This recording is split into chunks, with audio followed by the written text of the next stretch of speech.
comigo nesta manhã a palavra de Deus na carta do apóstolo Paulo aos Efésios, no capítulo 3. Nós leremos o versículo de número 17, estas palavras do apóstolo Paulo. Porque para que Cristo habite pela fé nos vossos corações, a fim de que, estando enraizados e fundados em amor, apenas esta primeira parte do 18, poderdes perfeitamente compreender com todos os santos. Que palavras tão tremendas! Deixe-me ler novamente este versículo 17.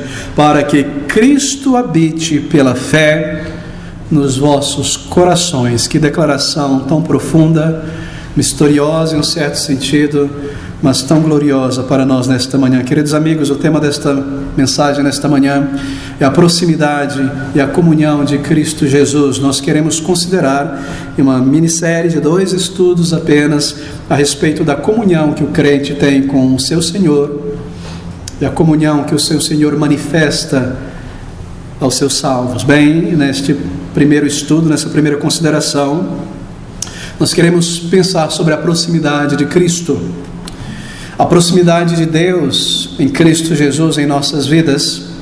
E um segundo estudo, como o crente demonstra o seu amor, a sua proximidade real com o Salvador, a proximidade de Cristo conosco, e então como nós demonstramos o nosso amor, a nossa proximidade ao nosso Deus, como experimentar da presença do Senhor em nossa vida e como nós demonstramos o nosso amor. Não é interessante pensar sobre isso? Paulo diz, para que Cristo habite pela fé em vossos corações. Isso é maravilhoso. Muitas vezes nós não paramos para pensar com seriedade sobre este elemento tão maravilhoso da vida cristã. Como nós experimentamos a presença de nosso Deus? A Bíblia diz que o Espírito de Deus habita em nós. O Senhor Jesus Cristo orou dizendo que Ele partiria para o Pai, mas Ele enviaria um ajudador que estaria conosco até o fim. Mas de que maneira nós experimentamos ou conhecemos essa proximidade de Cristo em nossas vidas? Como nós podemos vê-lo, assim por dizer, senti-lo, assim por dizer, saber que Ele está próximo, saber que Ele está junto conosco nesta jornada e que Ele nos conduz. Como nós experimentamos a presença do Senhor? Bem, talvez soe ao ouvido de alguém aqui como um assunto pequeno, muito abstrato, não prático, um tanto secundário, mas eu te garanto, querido irmão, que este assunto ele está no âmago, na essência da vida cristã, da verdadeira vida de piedade. Como conhecer, como experimentar a presença do Senhor, como conhecer o nosso Salvador e experimentá-lo de um modo pessoal, real, a sua presença, a sua proximidade, e saber que Ele não está distante, e saber que Ele prometeu nunca nos deixar. Bem, eu posso então, experimentar do Senhor de uma maneira real. Eu posso experimentar como crente da comunhão com o meu Deus de uma maneira direta, concreta e pessoal. E é sobre isso que nós queremos tratar nesta manhã. Bem, como nós experimentamos então essa proximidade de Cristo em nossas vidas? Essa é a questão que nós queremos responder. Como nós temos comunhão com Ele? Eu tenho comunhão com alguém ao me encontrar com esta pessoa, ao ligar para essa pessoa, ao compartilhar ideais, desejos, propósitos. Assim eu tenho comunhão, unidade comum, união com uma pessoa. Mas como eu tenho comunhão com o Salvador, eu não o vejo com os meus olhos físicos. Eu não posso dizer Ele está ali na entrada da porta, ou está sentado aqui, ou junto a este púlpito. Como eu posso ter proximidade, senti-lo, experimentá-lo, ter comunhão ao longo da semana, em meu local de trabalho, ao trabalhar, saber que Ele está próximo, em minha dificuldade, saber que Ele não me deixará, em minha provação e meu pecado, saber que Ele está pronto a perdoar, se eu me arrependo de verdade, retorno a Ele pela fé. Assim nós sentimos às vezes, em nossa jornada, distante de Deus, na verdade, há momentos, por causa de nossas falhas, por conta das pressões desta vida e do mundo e do maligno, que nós sentimos um certo abatimento lá embaixo. Mas aqui neste versículo, querido irmão, há uma verdade da palavra de Deus que, se compreendida por um crente, se abraçada por um crente, será saúde, será alegria, será poder, será grande força e segurança para esta jornada. Como nós temos comunhão com o Senhor, como nós experimentamos da sua presença? Bem, nós experimentamos sim da proximidade do Senhor Jesus Cristo. Conhecer, sentir, saber, vê-lo como se assim fora, a sua presença ao longo desta jornada em novas páginas da vida, na vida contínua, cotidiana, habitual, morna, assim por dizer, em momentos de ápices na vida, em momentos lá embaixo. Como eu posso sentir a presença do meu Deus, que disse que estaria próximo, que disse que nunca me deixaria, nunca me abandonaria? Será que são coisas simbólicas, abstratas, Deus lá e eu aqui nesta vida, e a minha oração é levada a Ele, Ele responde, mas há um golfo, uma separação entre nós?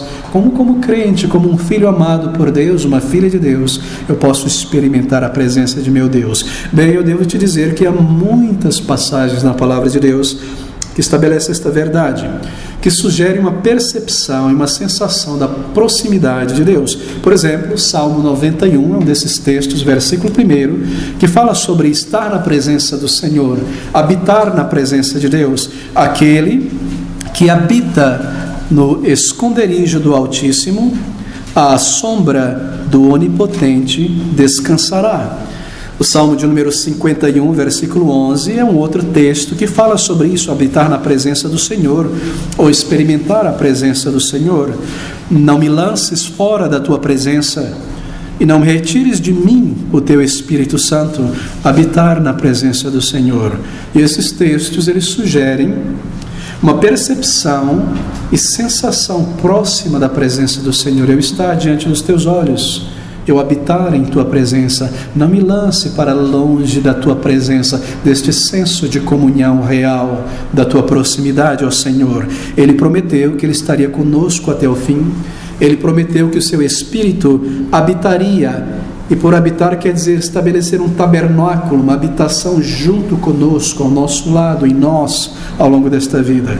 Bem, a pergunta a ser repetida é: como então sentir, experimentar a presença de Deus, de Cristo em nossas vidas? Como nós podemos, de uma maneira tangível, real, saber experimentar a presença de Cristo em nossas vidas? Mas antes de lidar com isso, meu querido irmão, eu preciso mencionar um aspecto negativo, porque é necessário distinguir nesta área logo de imediato a diferença entre erro e verdade, em questão de experimentar sensações, experiências, não é?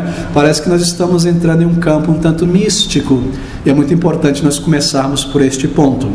O movimento pentecostal, ele desconhece este ensino da palavra de Deus, da experiência de comunhão com o Senhor real. E em sua busca, na busca do movimento pentecostal, por uma comunhão maior, externa aos parâmetros da palavra de Deus, o movimento pentecostal tem se enveredado por caminhos do misticismo, buscando experiências, sensações físicas, corporais, sensoriais de Deus. Em sua busca por uma comunhão com Deus, o movimento pentecostal, que traz o misticismo do catolicismo romano para dentro do cristianismo evangélico, tem levado muitas das igrejas do Senhor Jesus Cristo para um caminho de misticismo, em busca de experiências sensoriais, físicas, corporais da presença de Deus. E você começa agora a ver esse tipo de misticismo, essa busca por uma experiência sensorial de Deus, entrando, se infiltrando pelas fileiras reformadas. E isso tem sido trazido por um número de grupos protestantes reformados para dentro do meio reformado, em particular pelo neocalvinismo e alguns outros grupos que têm um relacionamento muito estreito com o misticismo pentecostal, com certos líderes em nossos dias reivindicando ouvir a voz de Deus, sentir uma energia da parte de Deus. Mas eu devo dizer que essas reivindicações não possuem qualquer base na autoridade revelada da palavra de Deus. Há um líder, um pastor batista reformado norte-americano, um irmão em Cristo, creio ser uma pessoa convertida, um pastor que tem servido a sua geração já há muito tempo, foi pastor da Igreja Batista Bethlehem, em Salem, nos Estados Unidos. Não pastoreia mais aquela igreja, tem um ministério itinerante pelo mundo inteiro, onde ele promove uma ideia de buscar, de desejar a Deus, um tipo de hedonismo cristão. E eu creio que este irmão, este pastor, é um crente verdadeiro, uma pessoa que por muitos anos andou em sinceridade, servindo ao Senhor e defendendo a fé. Mas de alguns anos para trás, este querido pastor, ele começou a se enveredar pelo caminho do misticismo. E alguns anos atrás, quase uma década atrás, ele declarou que um determinado dia, em uma determinada manhã, Deus falou diretamente ao seu ouvido. Ele ouviu o ressoar da voz de Deus entrando pelos tímpanos, soando, ressoando dentro dele, de fora para dentro.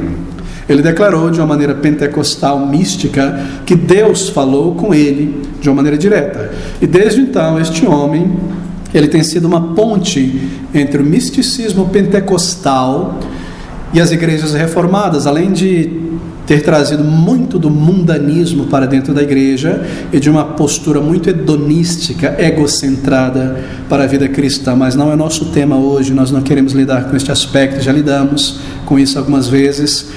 As veredas da santificação e oposição à única vereda, me recomendo ouvir este sermão. Mas, queridos amigos, devo dizer que não há qualquer base escriturística na palavra de Deus para um crente buscar experiências sensoriais, físicas da presença do Senhor, uma comunhão física, sensorial com Deus. E há muita confusão neste tema, advindo também do meio pentecostal, com muitos crentes imaginando poder sentir a presença de Deus de uma maneira física, palpável, concreta no sentido sensorial. E eles, às vezes, você ouve isso o tempo todo, em música, em declarações, em conversações, usam um vocabulário um tanto místico para expressar essa ideia.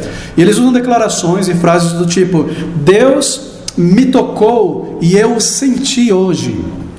Eu senti Deus através de um arrepio na pele, os cabelos arrepiaram no corpo todo, um frio na espinha e na barriga, eu senti a Deus. Mas isso é linguagem mística, isso não é vocabulário cristão neotestamentário, isso não representa a fé bíblica. Pode representar algum aspecto da fé cristã histórica que envolve o catolicismo e misticismo, há muitos grupos reivindicando essas coisas, mas não representa a fé bíblica, a fé cristã bíblica de modo algum.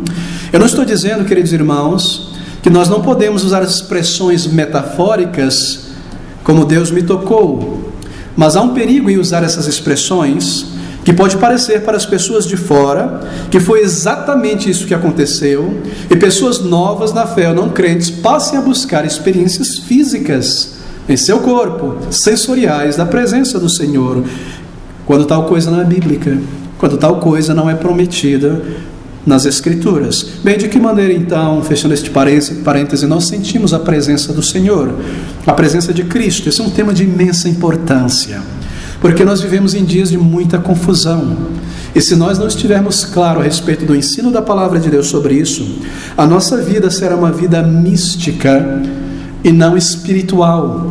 A nossa vida será uma busca por força e energia exterior ao conhecimento da palavra de Deus e a bênção do Espírito Santo que provém do conhecimento da verdade, assim para termos clareza em dias de confusão, para permanecermos firmes, não sermos levados pelo vento de doutrinas estranhas à palavra de Deus e pelo emocionalismo que domina muitos mais do que a palavra de Deus. Nós temos que ter clareza sobre este tema. Como um crente experimenta a presença e a comunhão com Cristo? E a primeira resposta a esta pergunta é negativa.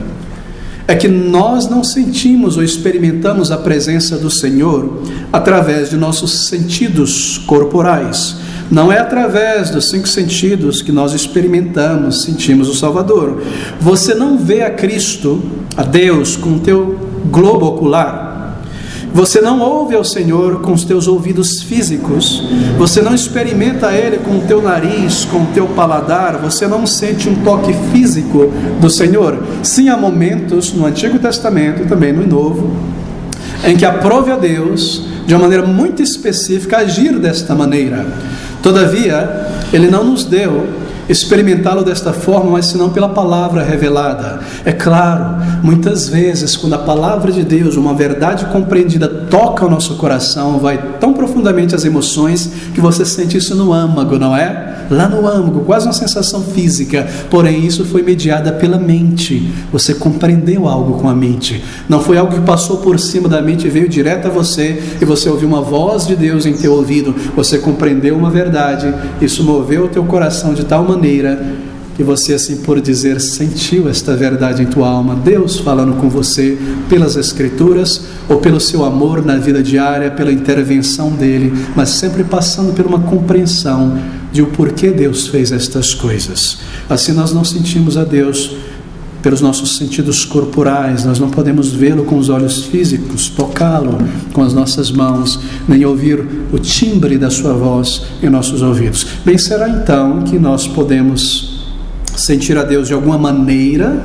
Então, de que maneira nós sentimos a Deus? Nós estamos falando sobre sentir, não é? Sim, é claro que nós podemos sentir grandemente a Deus, experimentar a comunhão diária com o Senhor e a sua proximidade. Nós sentimos e experimentamos a Deus pela sua obra em nossa vida e pela obra de Deus na vida de outras pessoas, e pelo nosso relacionamento com Ele, e pela nossa apreciação por sua verdade, pela maneira como Ele lida conosco e com o povo de Deus. Por exemplo, aqui está um homem, uma mulher cristã, que faz algo tão extremamente sacrificial, algo que comunica um caráter cristão de tal maneira que toca você, e você diz: isso é a obra de Deus na vida dessa pessoa, certamente. Oh, eu gostaria de ser assim também. Não é maravilhoso? Assim nós experimentamos a presença do Senhor em nossa vida e na vida de outra pessoa. Um ato foi realizado por uma pessoa que é o resultado da obra ou de um fruto genuíno do Espírito Santo, e diante disso você pode dizer e afirmar ter experimentado ou sentido a obra e o poder de Deus, de Cristo, na vida desta pessoa e em tua vida. Isso move a tua alma, isso move os teus sentimentos, mas você não sentiu nada físico, você não ouviu a voz de Deus vindo de um ângulo, de outro, em direção à tua cabeça, mas você sentiu, e experimentou de fato, de verdade, a presença, a proximidade e a comunhão do Senhor. Bem, ou quando você ouve a palavra de Deus desta outra maneira, e a palavra de Deus é explicada de tal maneira, elucidando algo profundo sobre Cristo, ou você está lendo a palavra de Deus com seriedade, independência do Espírito, e de repente clareza vem, uma compreensão, uma percepção sobre a pessoa de Cristo, uma compreensão doutrinária grandiosa, e pelo conhecimento dessas coisas, algo em tua maneira de pensar e de agir é transformada pela verdade de Deus, e você é edificado, seja liberto de uma maneira errada de pensar, seja liberto de algum erro, de algum hábito incorreto, e você é transformado, e você é edificado, e você diz assim: o Senhor falou comigo, o Senhor falou comigo, e assim você ouve Deus falar com você, através da palavra de Deus, de tal maneira que Ele te tocou, e Ele te transformou, e Ele te moveu.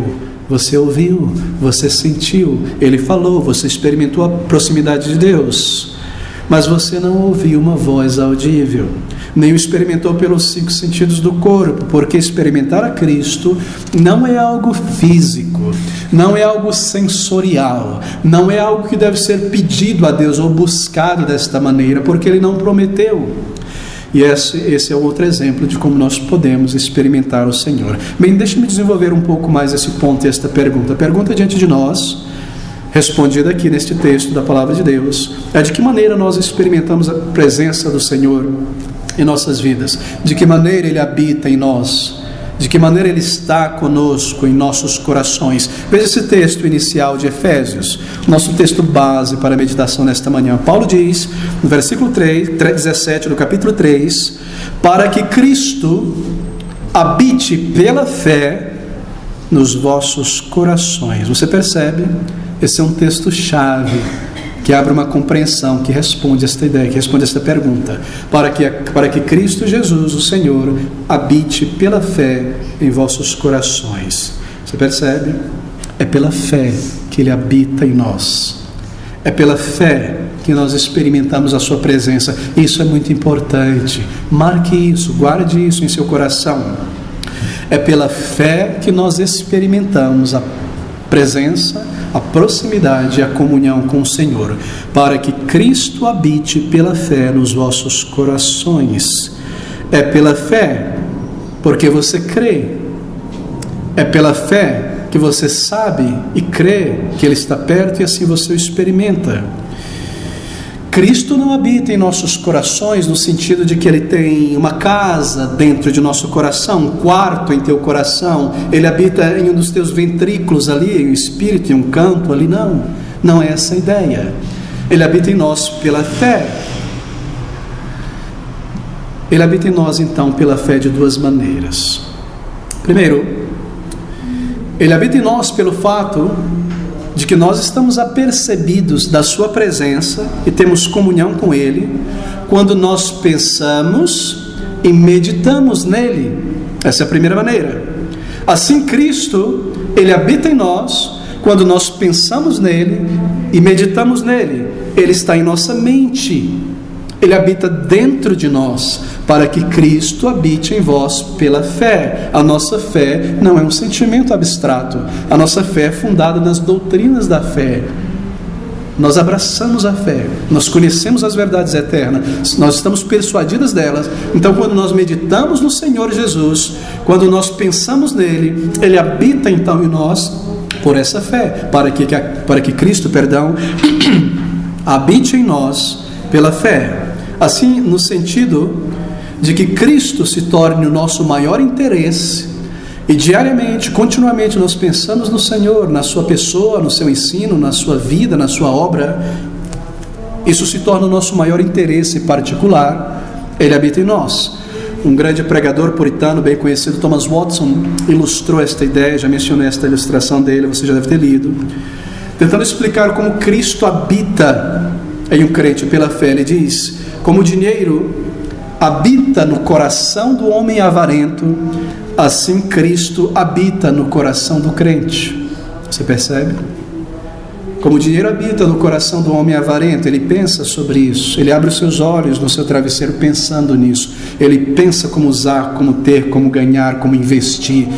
No coração do homem avarento habita o dinheiro. Assim Cristo habita no coração do crente. E porque Ele habita em nós, então nós experimentamos da presença e proximidade do Senhor pela fé. Se as coisas de Cristo estão em teus pensamentos, se as coisas do reino de Cristo estão em teu coração, se o amor de Cristo por almas toma os teus pensamentos de tal maneira que você procura oportunidades de representá-lo, se há gratidão, se há um senso de dívida por Ele, se há amor por Cristo, se há louvor, então Cristo habita em teu coração. Se você o ama e se há gratidão, então Cristo habita em teu coração pela fé, porque você crê nele, você crê que Ele morreu na cruz do Calvário por você, por todo o povo de Deus, que Ele transformou a tua vida, que Ele está com você, assim Ele permanece, Ele habita em você pela fé, e você o experimenta diariamente, e você pensa sobre estas coisas, e essas coisas, o teu amor por Cristo te motivam a louvá-lo, a servi-lo, a adorá-lo. Então Ele está habitando em teu coração, porque pela fé você recebe todas estas coisas. Ele é precioso para você, e você se mantém então junto a Ele, porque Ele é precioso para você. Você o agradece, você reflete sobre Ele, você se dedica a Ele e você o está servindo. Assim Cristo habita em teu coração pela fé, querido amigo. Deixa-me te perguntar: Cristo habita em teu coração pela fé? O que habita em teu coração nestes dias? A novela? O futebol? O teu trabalho? Ele deixou de ser a tua manutenção e ele entrou para dentro do teu coração e ele te domina agora? O que habita em você? Mas nós temos comunhão com o nosso Salvador e sabemos, experimentamos a sua presença, se Ele habita em nós pela fé. Nós o amamos, nós pensamos nele, nós o louvamos, nós temos gratidão pela vida dele aqui na terra, pelo seu ensino, pela sua compaixão por almas, pela maneira como ele respondeu aquelas grandes perguntas, pelo seu sermão do monte, pelas suas palavras de vida eterna, e assim pensando nisso, servindo ao Senhor, andando em comunhão com o Senhor, ele habita em nós pela fé, nós abraçamos essas verdades e nós sentimos comunhão, experimentamos comunhão com ele. Bem, eu espero que essa explicação seja clara para cada um, embora simples, porque a palavra-chave para o nosso relacionamento com o Senhor é experimentá-lo pela fé. É pela fé que nós experimentamos, que nós sentimos que Ele habita em nós. Está aqui, para que Cristo habite pela fé nos vossos corações. Bem, deixe-me agora apresentar um número de textos, ou um número de maneiras pelas quais Cristo está próximo de seu povo. Nós entendemos que nós não devemos buscar de Deus uma experiência, uma sensação física, corporal, sensorial. Nós aprendemos de fato que Cristo está próximo, nós habitamos na presença dEle, não queremos ser lançados fora da presença dEle, como diz o salmista, e nós vimos aqui que esse habitar de Cristo e experimentar da presença dEle é sempre pela fé, pelo conhecimento das verdades da fé revelada, pela nossa comunhão com o Senhor. Meus queridos irmãos, eu preciso estender isso mais uma vez, porque isso é tão importante. Um parêntese novamente. As emoções fazem parte da alma, uma faculdade da alma que fazem parte de um sistema de resposta. Nós compreendemos a palavra de Deus com a mente racional dada por Deus, assim como nós entendemos e acessamos situações várias ao longo do dia. E conforme você acessa certas coisas em casa, no local de trabalho, nas ruas, estas verdades, estas situações compreendidas pela tua mente racional, elas vão então gerar uma resposta nas emoções, não é verdade? Você compreende algo te impacta e a tua emoção é movida, porque as emoções fazem parte de um sistema de resposta. Assim você compreende algo de Cristo, você compreende algo do amor do Salvador por ti. E quando você compreende isso com tua mente racional, iluminada pelo Espírito, é claro, as tuas emoções são movidas, são ativadas.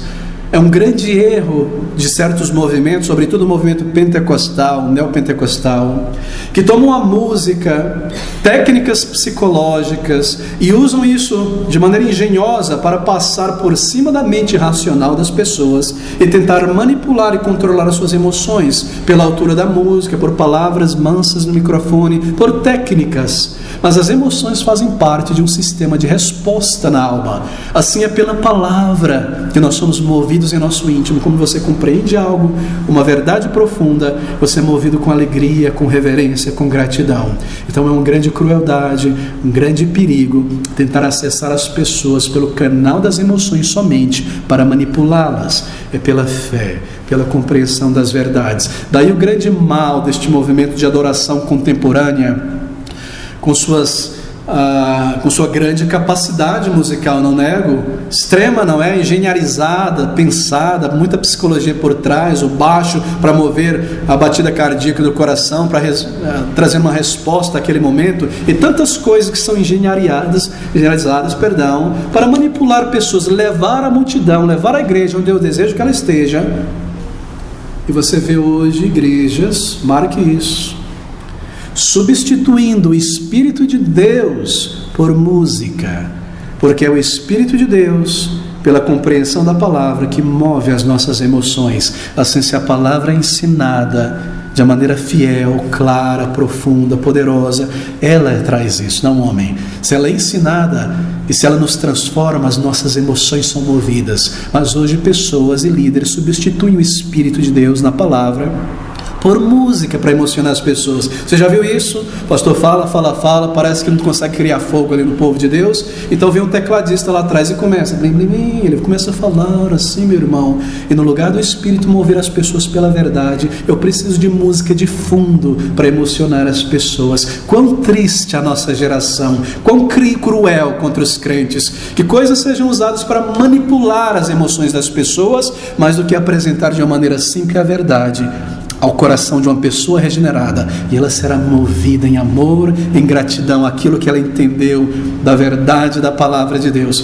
Nós vivemos em dias distantes do conhecimento da verdade, em dias de alta manipulação no meio do povo de Deus. Assim eu fecho esse parêntese, porque eu quero mostrar que o ensino da palavra de Deus é que nós experimentamos, sentimos o Senhor pela fé nestas verdades reveladas, conforme nós compreendemos a graça de Deus, a sabedoria de Deus, o amor dele por nós, o nosso dever, o nosso pecado. Somos levados ao arrependimento, a uma humilhação diante do Senhor, a uma restauração, grande alegria pela compreensão destas verdades, para que Cristo habite pela fé nos vossos corações. Bem, maneiras que nós experimentamos a proximidade de Cristo pela fé em nossas vidas. Há muitas passagens, agora eu quero seguir rapidamente por elas. Abra comigo. Cristo, primeiramente, Ele está próximo de nós, Ele está próximo de mim, desta maneira, porque Ele me observa. E quando um pai, uma mãe observa o seu filho, ainda embora a criança esteja brincando próximo do portão, eu sei que meu pai está próximo de mim, os seus olhos estão sobre mim, não é? Assim eu sinto mais confiança, mais segurança, mais liberdade. Assim, esta é uma maneira. Cristo está próximo de mim, porque Ele é o meu observador. Ele me observa. Hebreus capítulo 13, versículo de número 5. Sejam vossos costumes sem avareza, contentando-vos com o que tendes, porque Ele disse: não te deixarei, nem te desampararei. Veja agora João capítulo 10, versículo de número 11, rapidamente. Eu sou o bom pastor dá a sua vida pelas ovelhas. Você percebeu, querido irmão, esta verdade? Ele está próximo como um pastor está próximo de suas ovelhas, vigiando, com seus olhos observando, cuidando, percebendo o perigo. Assim Cristo está próximo de nós nesse sentido. Ele constantemente observa os seus filhos e filhas. Ele constantemente observa a sua igreja. E esse é um grande pensamento, não é, meu querido irmão? Esse é um pensamento que traz sobriedade, reverência. Eu estou sob os olhos de Cristo. Ele me vê neste momento. Ele está vendo a tua mente, o teu coração. E amanhã ao sair para o trabalho, e em casa, com a esposa, com o marido, Ele me vê. E como igreja, em nossa comunhão agora, e no trabalho do Senhor, eu estou sob os olhos de Cristo, bem como eu experimento a Cristo pela fé. A nossa religião não é uma religião mística, é uma religião espiritual. Eu creio na declaração das Escrituras, que Ele me vê a cada dia, a Bíblia declara isso, nós lemos. Eu estou constantemente sobre os olhos de Deus, porque Ele me coloca continuamente sob os seus olhos, porque embora eu não entenda como Ele pode me amar, uma pessoa como eu, pequeno eu, Ele me amou antes da fundação do mundo. Essa é uma verdade declarada, eu abraço isso pela fé, e eu sei que porque Ele me amou antes da fundação do mundo, assim os seus olhos estarão comigo sempre. Pela fé nestas verdades, eu experimento a comunhão e a proximidade do Senhor. Ele me observa, assim Ele está próximo de mim, e esta é uma maneira que eu sei que o Senhor está presente, que o Senhor está próximo. Esse é um pensamento solene, porque isso me informa que Ele conhece todos os meus pecados. Ele me vê, Ele conhece a minha imaginação. É a minha imaginação pura, é a minha imaginação altruísta, é a minha imaginação destituída do orgulho e da vaidade da vida. Oh, meus amigos, quão vital é isso, e quão solene este pensamento. Porque crentes muitas vezes têm gigantesca dificuldade com a vida dos pensamentos, porque nós nos esquecemos desta verdade. Ele me vê, Ele está próximo, e aqui estou eu deitado no sofá, sentado no banco do metrô, do ponto de ônibus, no avião, e de repente tudo está tranquilo, a minha imaginação começa a bater asas, e de repente um cenário se cria, e os olhos se levantam, né? Eu começo a imaginar e pensar, e sonhar acordado, e de repente meu sonho acordado, acontecem tantas e tantas coisas, mas Cristo não está lá, e no centro do meu pensamento, eu sou o grande ídolo, eu sou a grande mãe que faz tudo perfeitamente, maravilhosamente, meus filhos me amam e me adoram, eu sou o centro, todo mundo sorri para mim, eu sou o grande ídolo. Ou eu sou um grande esportista, um jogador de futebol profissional, e eu me vejo ali naquele campo fazendo tudo. Ou sou o melhor funcionário, ali todo mundo sorri para mim, me diz parabéns e bate palma. Mas quando eu sei que Cristo está presente porque Ele me vê, eu aborto esses pensamentos. Eu deixo de lado o orgulho. Ou de repente alguém pisou no meu calo, eu me entrego à autocomiseração. Por quê? E por quê? E por quê? Mas eu me lembro, Ele está próximo, Ele me vê. Eu lanço fora a autocomiseração, eu lanço fora o orgulho e a ambição no coração e a ingratidão, e essas coisas começam a fermentar, e segundos passam e viram minutos, e eu pensando sobre isso, de repente eu me lembro, Ele está presente, Ele me observa. Eu lanço fora estas coisas, eu tomo a rédea dos meus pensamentos, da emoção, para glorificá-lo, para amá-lo. E se há coisas indignas e sujas, eu nem ao menos permito que essas coisas nasçam dentro de mim, eu as aborto desde o início, porque Ele me vê. Tu és o Deus que vê, diz a palavra de Deus. Ele está próximo para me santificar, e Ele está próximo também, meu querido, para ouvir o meu clamor, para ouvir a minha oração. Esse é um pensamento confortador também, não é? Que o Criador do universo, o juiz de todas as coisas, o único Salvador do mundo, Ele tem os seus olhos sobre mim. Eu, pessoalmente, Ele me amou, Ele me conhece, Ele põe os seus olhos sobre mim. Que amor tão grande, isso me dá ousadia. Eu posso evangelizar, eu posso testemunhar. Essas pessoas ficam franzindo a face para mim dia e noite no trabalho. Ele está comigo, eu sou um filho de Deus, Ele me dará graça, eu posso orar a Ele. Ele está tão próximo, eu sinto a sua presença, Ele me observa. Isso deveria sufocar as minhas inclinações carnais, abortar pensamentos indesejáveis. Como eu poderia alimentar pensamentos orgulhosos se Ele está próximo? Se Ele me vê, ou pensamentos errados contra um outro crente em Jesus Cristo, se Ele me vê e Ele está me vendo, como eu posso dar desculpas para não servir a Cristo se Ele está ao meu lado, ouvindo e vendo os meus pensamentos? Ele me vê. Como eu posso dar essa desculpa na cara dele, de não amá-lo, de não servi-lo, e boicotar o seu serviço, e boicotar o culto, quando Ele está ali? Ele está próximo e Ele me vê. Bem, isso também traz conforto, certamente. Ele conhece a minha situação, Ele sabe onde eu me encontro, Ele está próximo porque Ele é o meu observador. Assim nós experimentamos a proximidade de Cristo pela fé, porque nós cremos nessa verdade da palavra de Deus, que não é por sensações corporais, não é pelos sentidos físicos, mas pela fé. Ele me vê, Ele está próximo, e isso traz grande santificação. É difícil imaginar, é muito difícil imaginar, eu não sei como alguns conseguem imaginar isso, mas para mim, estudando a palavra de Deus, é difícil imaginar como sensações físicas, corporais, pode de alguma maneira santificar a vida de um crente. Você já pensou sobre isso? Mas o pensamento e a certeza de que os olhos do Senhor estão sobre mim, imediatamente me leva à santificação.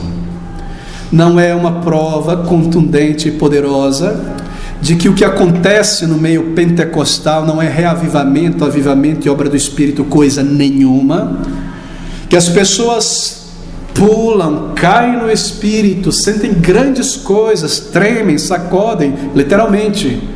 Mas você vê todo tipo de relato de coisas absurdas, grotescas, imoralidade, desvio de dinheiro, desonestidade, de brigas entre os casais e famílias divididas, de uma maneira tão maior do que em outras igrejas, como você vê no meio pentecostal. E você trabalha com pessoas, e um péssimo testemunho, mas são pessoas que disseram que no domingo caíram no Espírito, voaram no Espírito, plantaram bananeira no Espírito, ouviram a voz de Deus, entraram no Santo dos Santos, desceram ao inferno, subiram ao céu, mas na segunda não conseguem falar palavras de verdade, serem honestos, cumprirem o seu trabalho, respeitar o chefe, os colegas. Como você pode ter comunhão com o Espírito, que é o Espírito Santo de Deus, e isso não santificar a tua vida?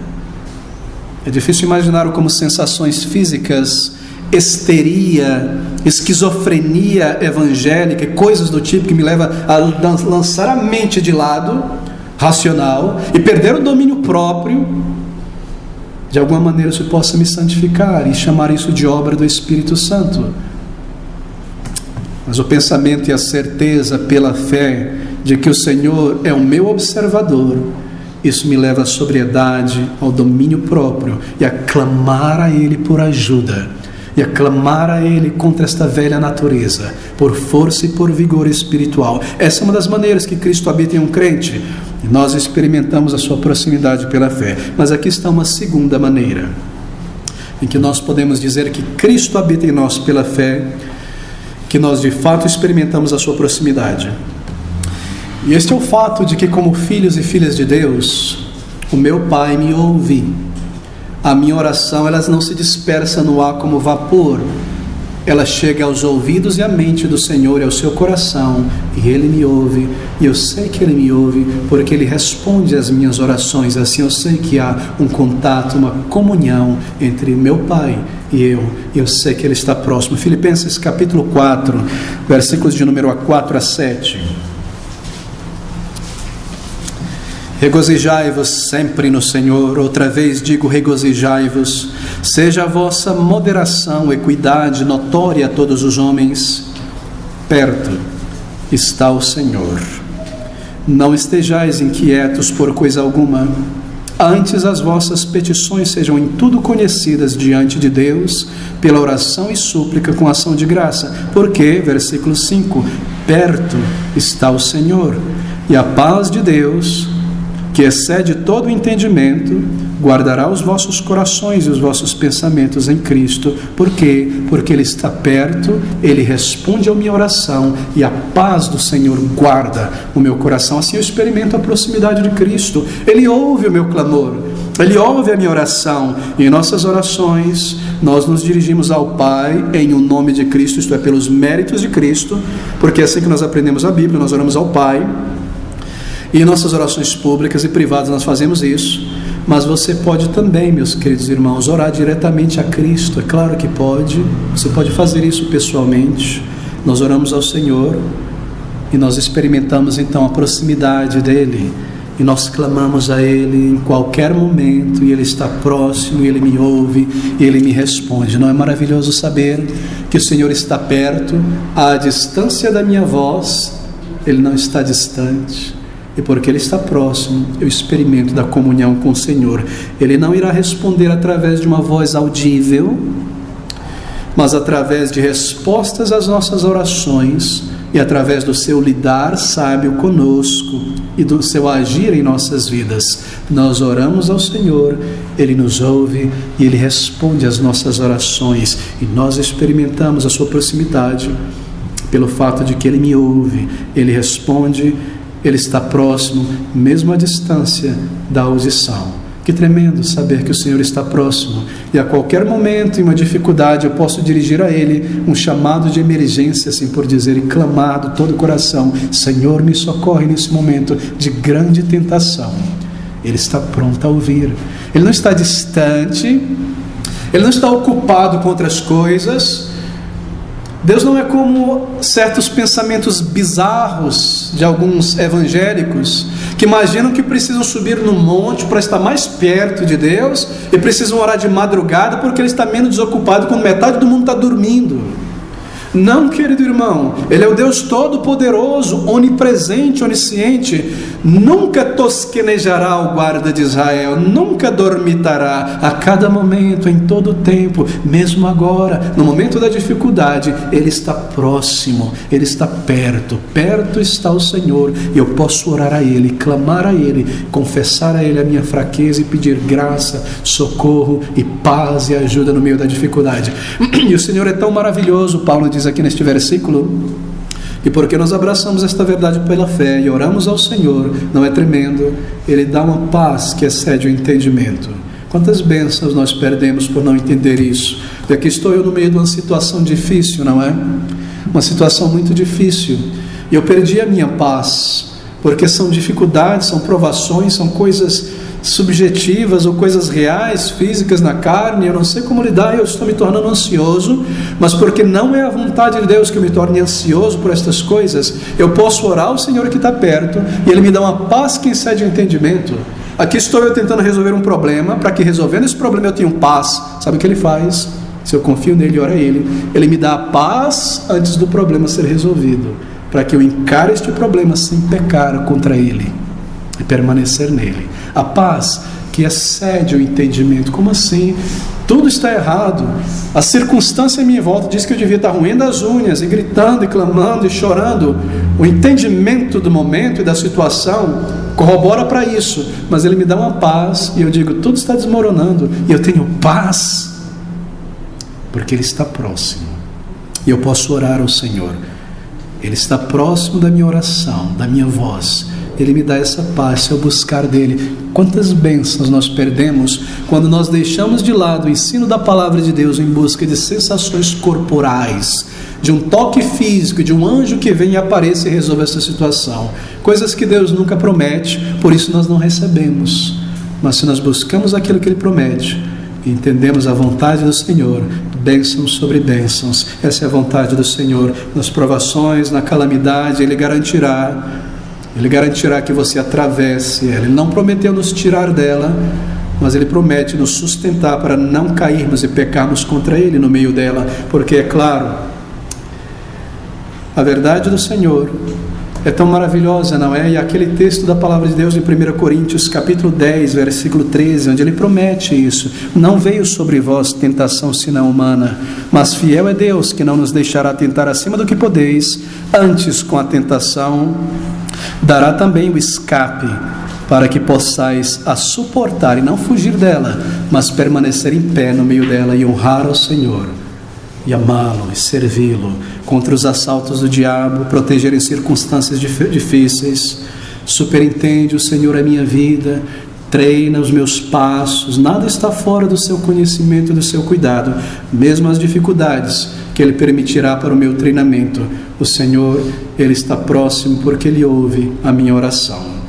E em terceiro lugar, nós experimentamos do Senhor como nosso protetor. João capítulo 10, versículo de número 28, nós lemos estas verdades. João 10, 28. Nós experimentamos a Cristo como nosso protetor. O ladrão não vem senão a roubar e matar e a destruir. Eu vim para que tenham vida e a tenham em abundância. Romanos 8, 35 agora, também estes sentimentos e verdades. Romanos 8, 35, 38 e 39. As palavras do apóstolo Paulo, a proteção e o cuidado do Senhor sobre seus filhos e filhas. Romanos 8, 35.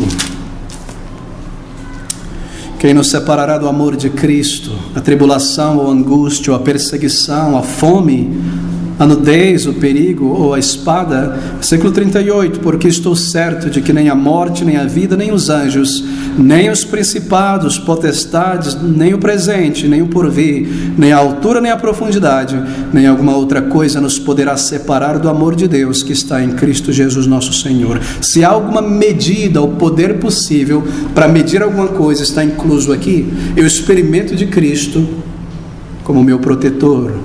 Palavras tremendas. Saber que você nunca será separado dele.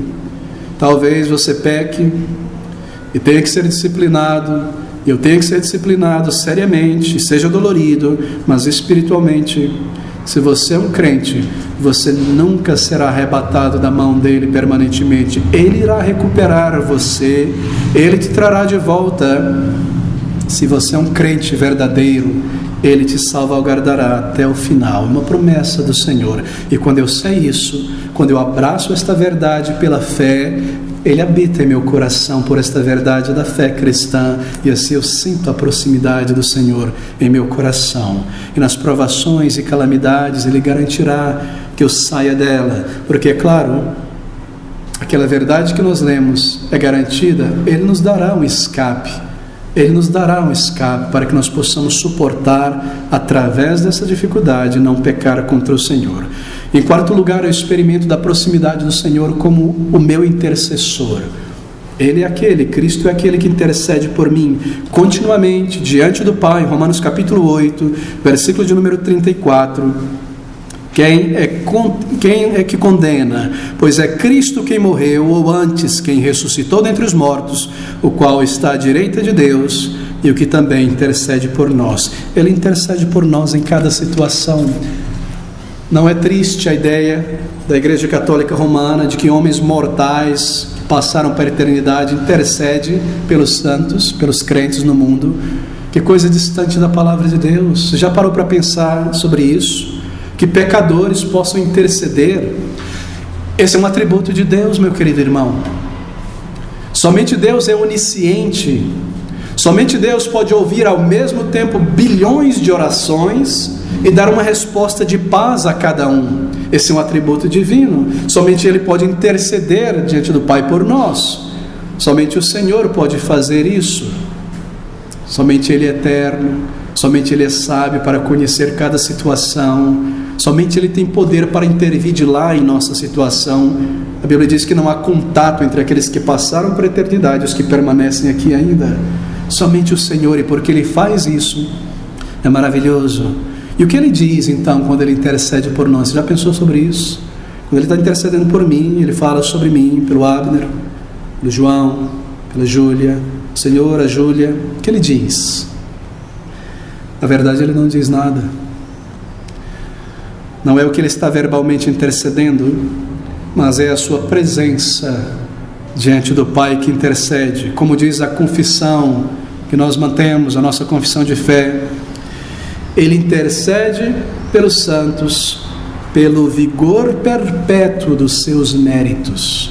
Ali está Ele, assim por dizer, diante do Pai, com as marcas do seu amor, da sua morte, do seu sacrifício pelo seu povo, a sua presença redentora, vicária, diante do Pai, assim por dizer. Ele intercede por nós, os sinais dos seus cravos, recordando sua obra substitutiva pelo seu povo. Essa é uma intercessão permanente diante do Pai. E assim nós experimentamos a presença e a proximidade dEle, porque Ele está próximo. E também, queridos irmãos, Ele está próximo de nós para nos treinar. Leia depois 2 Coríntios capítulo 12, marque esse texto, versículo de 9 a 10, 1 Pedro de 1 a 7, Ele me treina para ser forte na fé, Ele me treina para servi-lo melhor, Ele me protege das circunstâncias, Ele põe às vezes testes, sim, e obstáculos em meu caminho para o exercício espiritual, para a dependência dEle.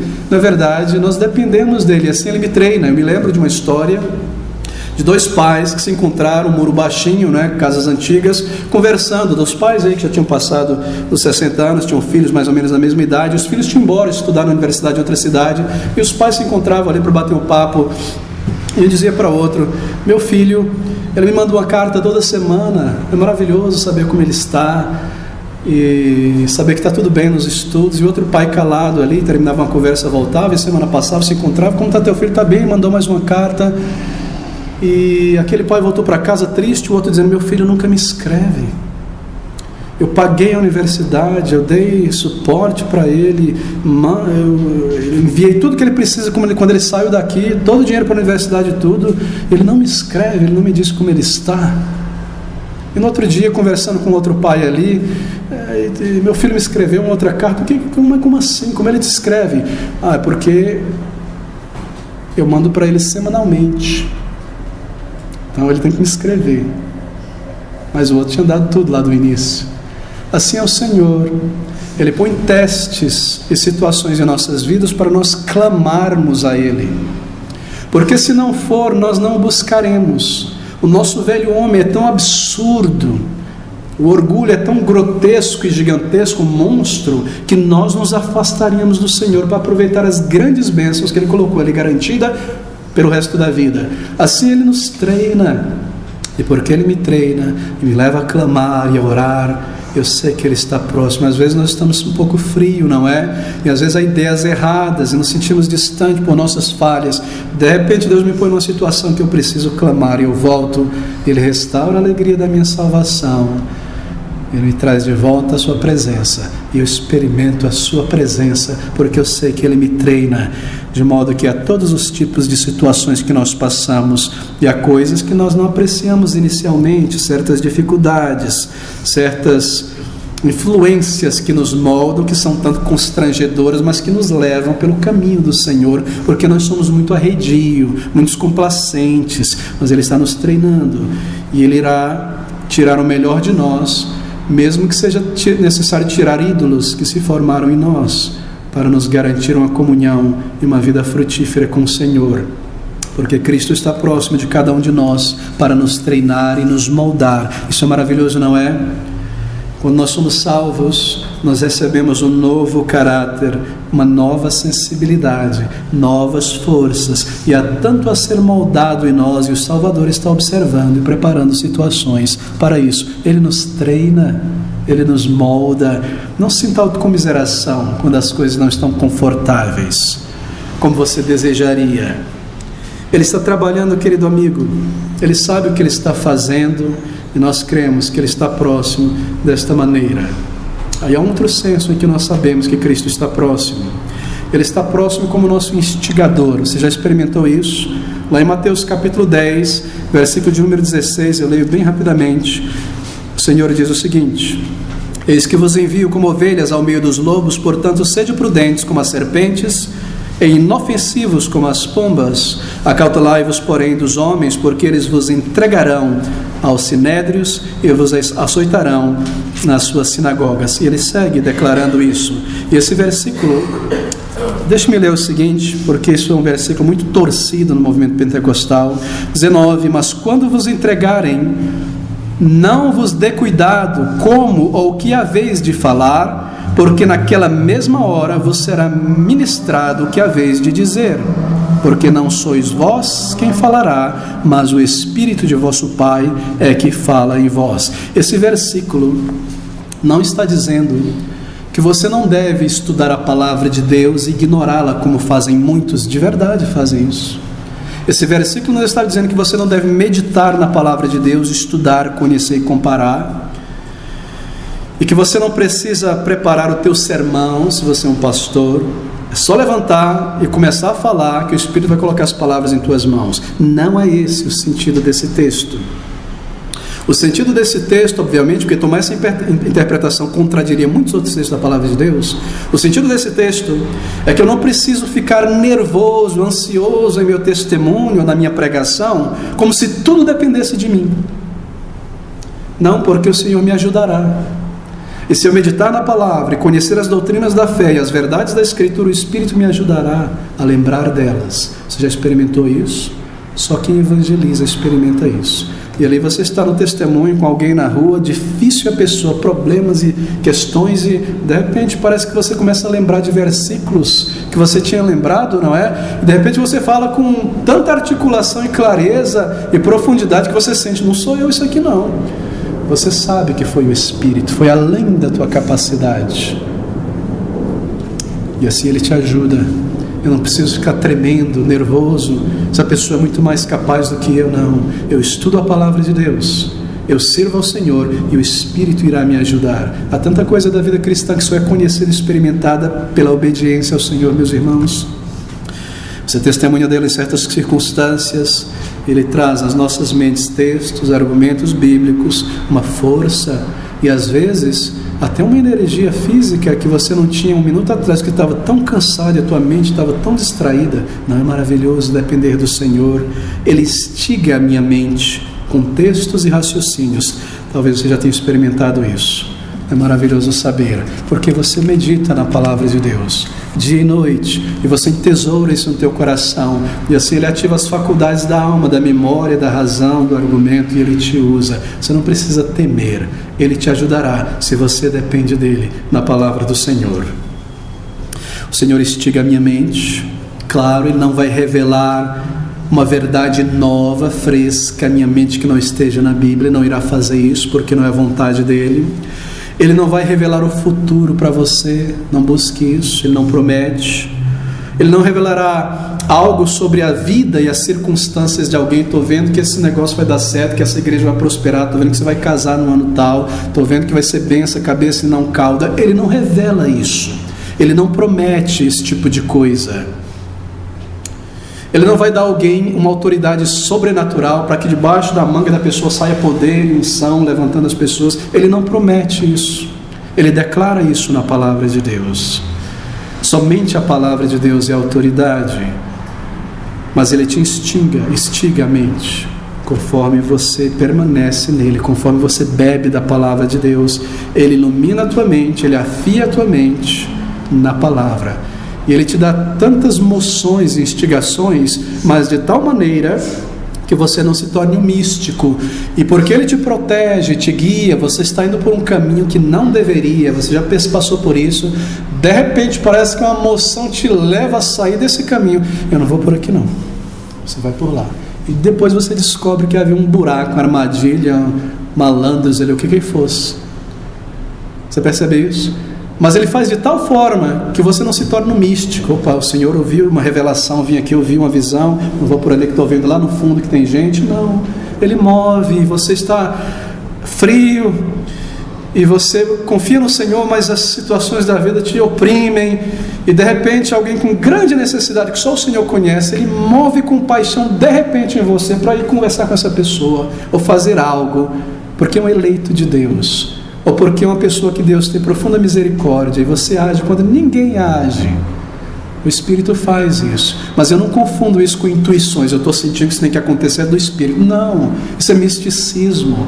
Ele faz de tal maneira que você nem lembra disso, que foi uma moção dele, foi quase como se fosse você, mas depois você sabe, isso foi a graça de Deus. Naturalmente eu talvez seja meio mesquinho, naturalmente eu sei, hoje é meio mão de vaca, e o Senhor está trabalhando em mim para que eu tenha a alegria da compaixão, e você sabe que Ele está próximo, mas você permanece na palavra do Senhor, e mesmo assim nós sentimos a presença do Senhor, mas nós não somos guiados por essas coisas, nós permanecemos na palavra de Deus. Em sétimo lugar, nós experimentamos a presença do Senhor por convicções de pecados. Ele me convence de meu pecado quando eu preciso.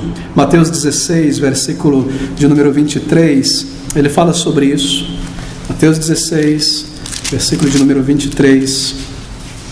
Ele, porém, voltando-se, disse a Pedro: para trás de mim, Satanás, que me serves de escândalo, tropeço, porque não compreendes as coisas que são de Deus, mas só as que são dos homens. O Senhor reprova Pedro.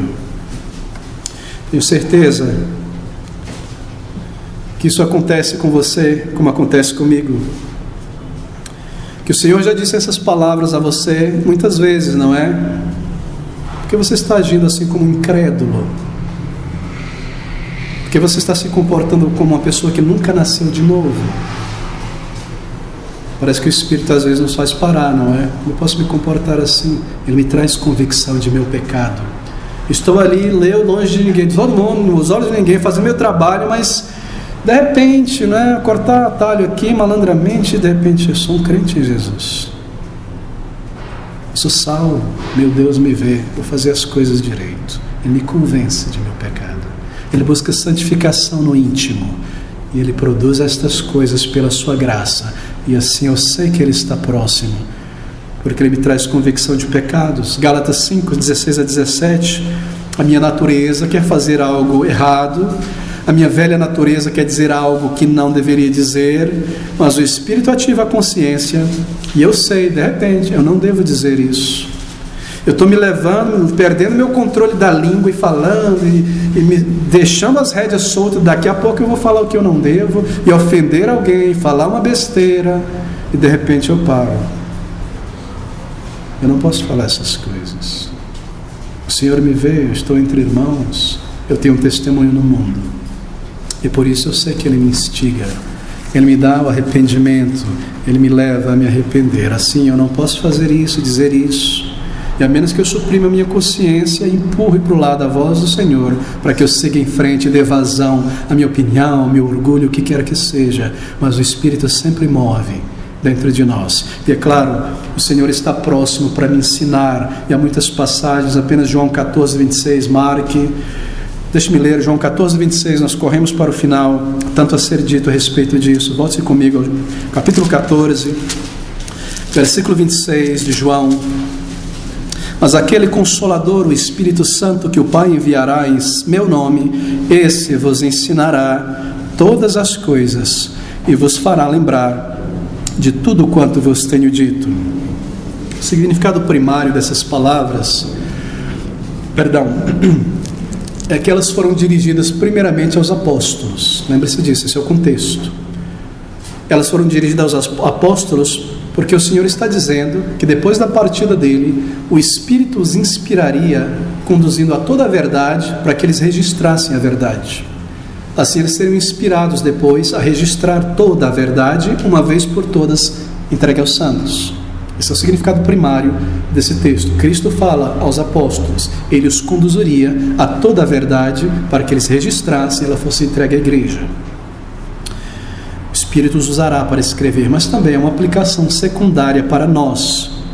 Quando nós estudamos a palavra, a verdade revelada, e nos humilhamos e pedimos por ajuda, eu recebo mais auxílio do que quando eu faço a obra casualmente. E isso me faz crescer na fé e me enraizar na palavra de Deus, para que eu não seja levado por ventos de doutrinas. Quando eu medito na palavra, mais do que apenas leio um versículo aqui, outro ali, eu medito de verdade na verdade de Deus, eu sou mais enraizado na palavra de Deus. E assim eu sinto que o Senhor está mais próximo, porque Ele está me ensinando. E é você uma pessoa apta a olhar 2 anos atrás e dizer: como eu mudei, como o Senhor ampliou meu conhecimento e me enraizou de tal maneira que agora eu não sou levado por qualquer videozinho na internet que pula no meu celular. É mesmo? Mas será? E vamos ali, vamos visitar. Eu estou levado de um lado para o outro. Não, eu estou enraizado agora. Eu sei o que eu creio.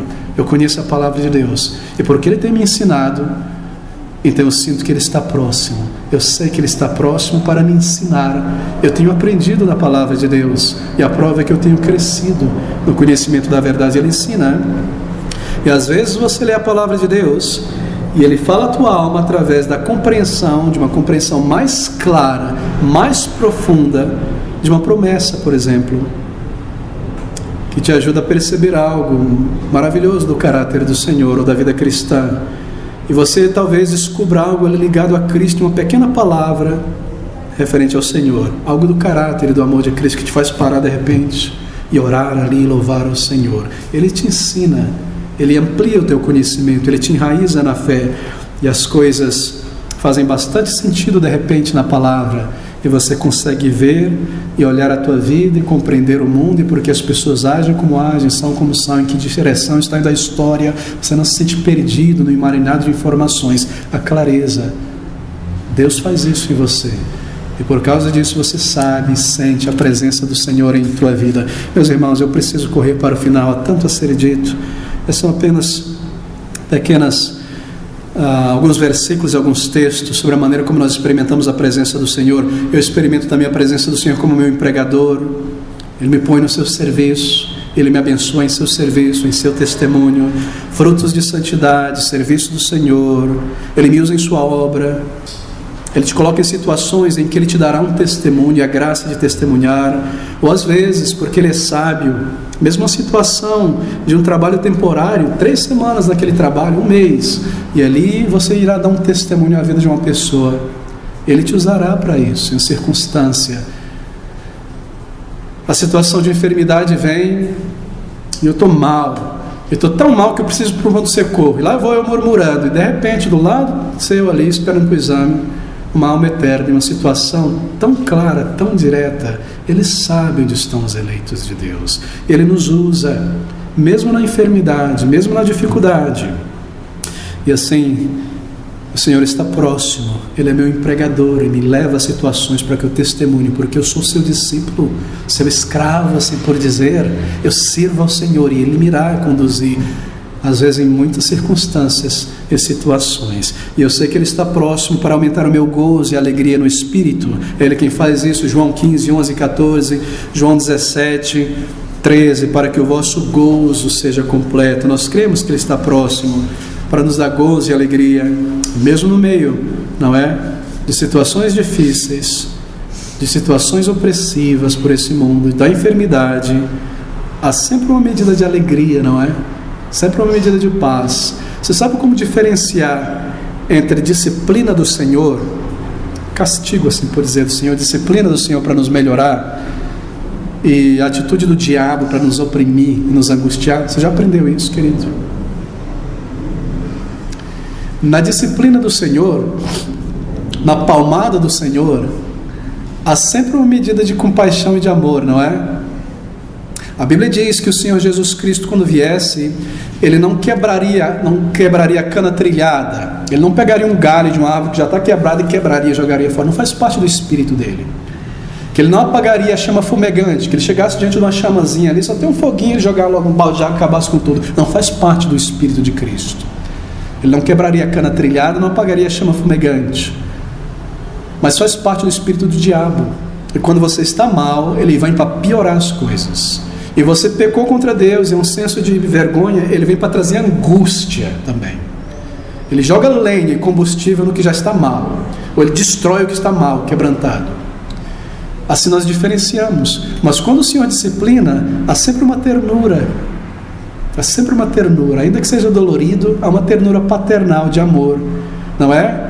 Quando há um bom relacionamento entre um pai e um filho, entre uma mãe e filha, você precisa disciplinar essa criança e tem que ser forte, ele há choro e a dor, mas de repente parou, já vem a criança abraçar e beijar e sentar. Sabe que é uma medida de amor? Sabe que foi feito por amor? Assim nós diferenciamos quando nós somos disciplinados pelo Senhor. Há sempre uma medida de compaixão e amor. Ele não quebra, Ele não me leva ao desespero. Assim, se alguém, um crente em Jesus Cristo, sofreu um acidente sério de carro e perdeu um braço, isso não foi a disciplina do Senhor, saiba disso, porque o Senhor não faz essas coisas cruéis com seus filhos. O Senhor não é como o pai que eu conheço lá no norte do Brasil, que para disciplinar um filho pôs a criança, o jovem, para sentar num formigueiro. Ele não faz isso.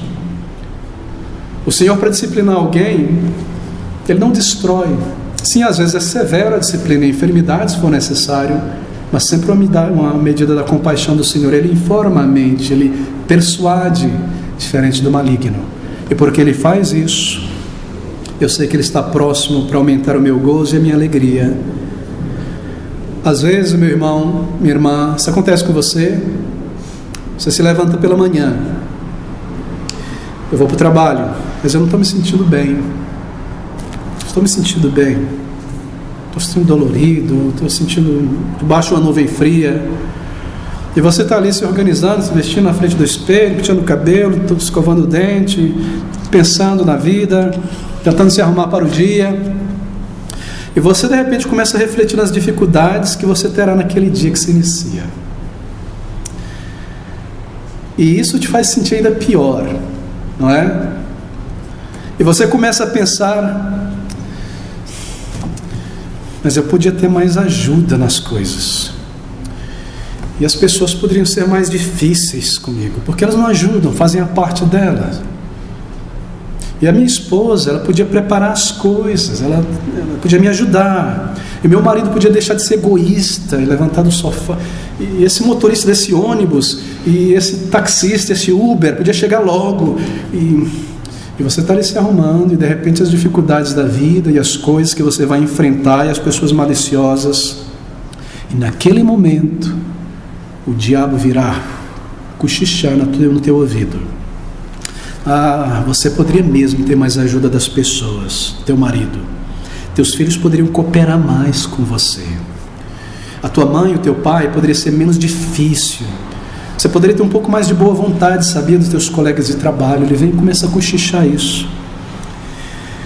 E ali ele está plantando sementes e sementes de autocomiseração dentro da tua alma. E você começa a regá-las. E você começa a sentir lá embaixo.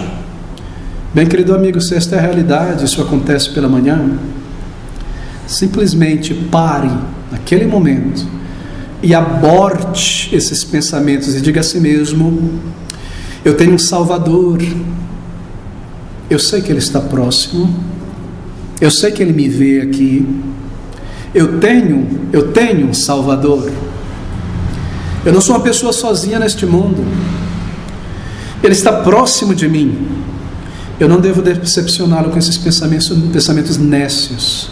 Eu tenho um Salvador, eu tenho um Senhor, e eu vou pedir a Ele que me ajude hoje, e que Ele me dê um testemunho, e que Ele me ajude a permanecer firme no meu local de trabalho, no lar, e contar as minhas bênçãos.